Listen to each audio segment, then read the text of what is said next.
بازیکنی همه کار است که میتونه در چندین پست از جمله هافبک تهاجمی، وسط و مهاجم دوم یا وینگر بازی کنه. الگوی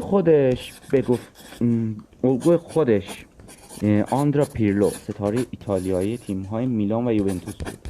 اما نه تنها آندرا نبود، بلکه به سبک بازی پائولو خوان ریکلمه، هافبک افسانه آرژانتین و همچنین شاعر فوتبال دنیا یعنی رونالدینیو، اسطوره برزیلی و بارسلونا علاقه خاصی داشت.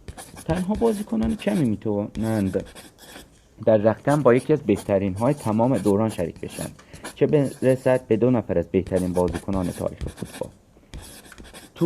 ولی او این شانس رو داشت که با کریستیانو رونالدو و لیونل مسی هم تیمی باشه. مسی و دیبالا هر دو در آرژانتین بازی کردند. در این حال دیبالا و رونالدو در دوران حضور فوق الستاره پرتغالی